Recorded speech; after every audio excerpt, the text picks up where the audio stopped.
এই সরকার যে নির্বাচন করছেন আমি মনে করি এটা একটা সম্পূর্ণভাবে একটা অকার্যকর সরকার। তাদের কোনো নিয়ন্ত্রণ কোনোখানে নেই।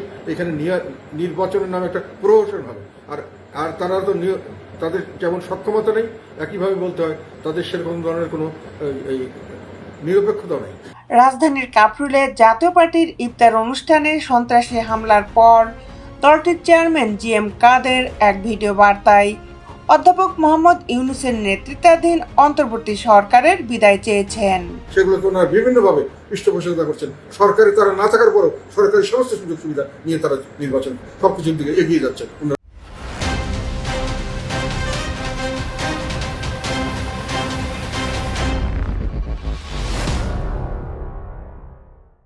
বিস্তারিত নিয়ে আপনাদের সাথে আছি আমি শামীমা সুলতানা, জাস্টিস টেলিভিশন।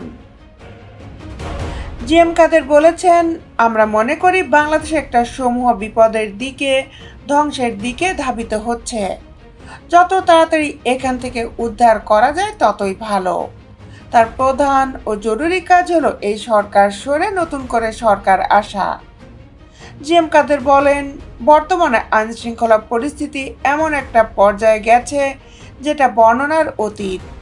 কারো জানমালের নিশ্চয়তা নেই। এই সরকার যে নির্বাচন করছেন আমি মনে করি এটা একটা সম্পূর্ণভাবে একটা অকার্যকর সরকার। তাদের কোনো নিয়ন্ত্রণ কোনোখানে নেই। এখানে নির্বাচনের নামে মানুষের অসহায়ত্ব দেখে দুঃখ করার ছাড়া কিছুই করার নেই। একমাত্র আল্লাহর উপর ভরসা করে এখনকার মানুষ বেঁচে আছে। তিনি বলেন, সরকারের প্রধান দায়িত্ব ছিল মানুষের নিরাপত্তা বিধান করা। সেখানে তারা ব্যর্থ হয়ে যাচ্ছে। পুলিশকে সম্পূর্ণ অকার্যকর করে ফেলা হয়েছে। পুলিশকে কার্যকর করার ব্যবস্থা না করে এখন দেশটাকে আগুনের মুখে ফেলে দিচ্ছে। কেউ এখানে নিরাপদ নয়। অন্তর্বর্তী সরকারের কথা উল্লেখ করে জাপার চেয়ারম্যান বলেন, ওনারা যখন পারছেন না তখন ওনাদের ছেড়ে দিয়ে যাওয়া উচিত। যদি অন্য কেউ পারে, ভালো করে, তাহলে দেশের মানুষ রক্ষা পাবে। সাম্প্রতিক সময়ে বিভিন্ন স্থানে সহিংস ঘটনার কথা উল্লেখ করে এগুলোর জন্য অন্তর্বর্তী সরকারকে দোষারোপ করেন জিএম কাদের। তিনি বলেন, ওনারা দেশকে বিভক্ত করছেন, দেশকে ধ্বংসের দিকে নিয়ে যাচ্ছেন, একে অপরের বিরুদ্ধে লেলিয়ে দিচ্ছেন। হিংসা প্রতিহিংসায় এখন রাজনৈতিক চর্চা হয়ে দাঁড়িয়েছে। একটা শ্রেণীর মানুষকে, যারা একটু উগ্রপন্থী এবং যারা ইসলামিস্ট উগ্রপন্থী এবং যারা রক্ষণশীল, তাদের এক করেছেন। আগামী জাতীয় নির্বাচনের প্রসঙ্গ তুলে জিএম কাদের বলেন, এই সরকার যে নির্বাচন করছে আমি মনে করি এটা সম্পূর্ণভাবে একটা অকার্যকর সরকার। কোনোখানে তাদের নিয়ন্ত্রণ নেই। ফলে নির্বাচনের নামে একটা প্রহসন হবে। তাদের তেমন সক্ষমতা নেই। একইভাবে বলতে হয় তাদের সেরকম কোনো নিরপেক্ষতাও নেই। তারা অলরেডি আমাদের সঙ্গে বৈষম্য করছে। অন্তর্বর্তী সরকার তাদের নিজস্ব কিছু মানুষ এবং দলকে বিভিন্নভাবে পৃষ্ঠপোষকতা করছে বলে অভিযোগ করেন জাতীয় পার্টির চেয়ারম্যান।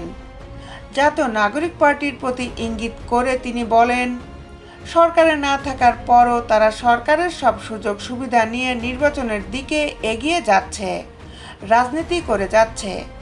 এই পরিস্থিতিতে সঠিক নির্বাচন হওয়া সম্ভব নয়।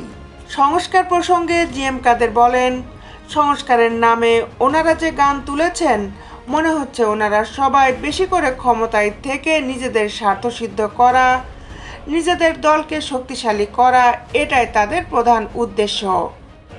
আইনশৃঙ্খলার অবনতিটাকে অজুহাত হিসাবে দেখিয়ে ওনারা ক্ষমতা দীর্ঘায়িত করতে চাচ্ছেন বলে মনে হচ্ছে। তিনি আরও বলেন, যারা সংস্কারের কাজে আছেন তারা অত্যন্ত জ্ঞানীগুণী মানুষ, লেখাপড়া ভালো, সবই আমি বিশ্বাস করি।